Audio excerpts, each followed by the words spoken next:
ಕೇಂದ್ರದ ಸರ್ಕಾರದಿಂದ ಈ ದೇಶದಲ್ಲಿ ಸುಮಾರು 11 ವರ್ಷಗಳಿಂದ ಆಗ್ತಾ ಇರತಕ್ಕಂತ ಹಲವಾರು ಬೆಳವಣಿಗೆಗಳ ಬಗ್ಗೆ ಯಾವ ಒಂದು ಹೇಳಿಕೆಗಳನ್ನ ಕೊಟ್ಟು ಈ ದೇಶದಲ್ಲಿ ಸುಮಾರು 70 ವರ್ಷಗಳ ಕಾಂಗ್ರೆಸ್ ಪಕ್ಷದ ಆಡಳಿತದಲ್ಲಿ ಏನು ಅಭಿವೃದ್ಧಿ ಆಗಿಲ್ಲ, ನಮ್ಗೆ ಅವಕಾಶ ಮಾಡಿಕೊಡಿ ಅಂತ ಹೇಳಿ ಬಂದಂತ ಸರ್ಕಾರ ಈಗ 11 ವರ್ಷಗಳಲ್ಲಿ ಯಾವ್ಯಾವ ರೀತಿ ಜನರ ಮೇಲೆ ಹೊರೆಯನ್ನ ಏರಿದೆ ಅಂತಕ್ಕಂಥದ್ರ ಬಗ್ಗೆ ತಾವೆಲ್ಲ ಅರ್ಥ ಮಾಡ್ಕೋಬೇಕು. ಡೀಸೆಲ್ ಪೆಟ್ರೋಲ್ ಬೆಲೆ ಹಿಂದೆ ಸನ್ಮಾನ್ಯ ಮನಮೋಹನ್ ಸಿಂಗ್ ಅವರ ಸರ್ಕಾರದಲ್ಲಿ ಎಷ್ಟಿತ್ತು, ಈಗ ನರೇಂದ್ರ ಮೋದಿ ಅವರ ಅವಧಿಯಲ್ಲಿ ಎಷ್ಟು ಆಗಿದೆ ಅಂತಕ್ಕಂಥದ್ದು ತಮಗೆ ತಿಳಿದ ವಿಚಾರ.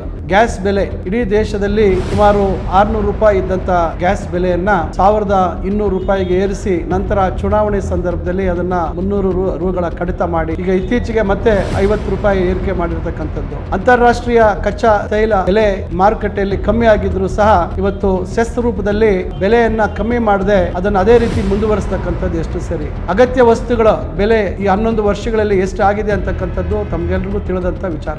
ಇವೆಲ್ಲದರ ಬಗ್ಗೆ ಕರ್ನಾಟಕ ಪ್ರದೇಶ ಕಾಂಗ್ರೆಸ್ ಪಕ್ಷ ದೊಡ್ಡ ಮಟ್ಟದಲ್ಲಿ ಇದೇ ತಿಂಗಳು 17ನೇ ತಾರೀಕು ಫ್ರೀಡಂ ಪಾರ್ಕ್ ನಲ್ಲಿ ಪ್ರತಿಭಟನೆಯನ್ನ ಹಮ್ಮಿಕೊಂಡಿದೆ. ನಾನು ಈ ಸಂದರ್ಭದಲ್ಲಿ ತಮ್ಮೆಲ್ಲರಲ್ಲೂ ವಿನಂತಿಸಿಕೊಳ್ಳೋದು, ದಯವಿಟ್ಟು ಇನ್ನಾದ್ರೂ ಆ ಮರಳು ಮಾಡ್ತಕ್ಕಂಥ ಮಾತುಗಳಿಂದ ಹೊರಗೆ ಬರಬೇಕು ಮತ್ತು ಈ ದೇಶದಲ್ಲಿ ಬಡವರು ಬದುಕ್ತಕ್ಕಂಥದಕ್ಕೆ ಎಷ್ಟು ಕಷ್ಟ ಆಗಿದೆ ಅಂತಕ್ಕಂಥದ್ರ ಬಗ್ಗೆ ತಾವು ಅರ್ಥೈಸ್ಕೋಬೇಕು. ಭಾರತೀಯ ಜನತಾ ಪಕ್ಷ ಅಚ್ಚೇ ದಿನ್ ಅಂತ ಹೇಳಿ ಹೇಳಿಕೆಗಳನ್ನ ಕೊಟ್ಟು ಇವತ್ತು ಅಚ್ಚೇ ದಿನ್ ಇದೆಯಾ, ಇವತ್ತು ಬಡವರ ಬದುಕು ದುಸ್ತರವಾಗಿರ್ತಕ್ಕಂಥದ್ದನ್ನ ನಾವು ನೀವೆಲ್ಲರೂ ದೊಡ್ಡ ಮಟ್ಟದಲ್ಲಿ ಹೋರಾಟ ಮಾಡಬೇಕು. ನಾನು ಈ ಸಂದರ್ಭದಲ್ಲಿ ಈ ರಾಜ್ಯದ ಜನತೆಯಲ್ಲಿ ವಿನಂತಿ ಮಾಡ್ತೇನೆ, ನಾವು ಈ ದುಬಾರಿ ಬಿಜೆಪಿ ಕೇಂದ್ರ ಸರ್ಕಾರದ ವಿರುದ್ಧ ದೊಡ್ಡ ಮಟ್ಟದಲ್ಲಿ ಧ್ವನಿ ಎತ್ತಬೇಕು ಮತ್ತು ಇಂತಹ ಸರ್ಕಾರವನ್ನ ಮುಂದಿನ ದಿನಗಳಲ್ಲಿ ಅದಕ್ಕೆ ಸರಿಯಾದಂತ ಪಾಠ ಕಲಿಸ್ತಕ್ಕಂಥ ನಿಟ್ಟಿನಲ್ಲಿ ನಾವು ಹೋರಾಟವನ್ನ ಹಿಂದಿನಿಂದನೇ ಹಮ್ಮಿಕೊಳ್ತಕ್ಕಂಥ ಕೆಲಸ ಮಾಡಬೇಕು ಅಂತ ಹೇಳಿ ನಾನು ತಮ್ಮೆಲ್ಲರಲ್ಲೂ ವಿನಯಪೂರ್ವಕವಾಗಿ ಪ್ರಾರ್ಥನೆ ಮಾಡ್ಕೊಳ್ತಾ, ಕರ್ನಾಟಕ ಪ್ರದೇಶ ಕಾಂಗ್ರೆಸ್ ಪಕ್ಷದ ಈ ಒಂದು ತೀರ್ಮಾನ ಮಾನ್ಯ ಮುಖ್ಯಮಂತ್ರಿಗಳು ಸನ್ಮಾನ್ಯ ಸಿದ್ದರಾಮಯ್ಯನವರು ಮತ್ತು ನಮ್ಮ ಕೆಪಿಸಿಸಿ ಅಧ್ಯಕ್ಷರು ಮಾನ್ಯ ರಾಜ್ಯದ ಉಪಮುಖ್ಯಮಂತ್ರಿಗಳಾಗಿರ್ತಕ್ಕಂಥ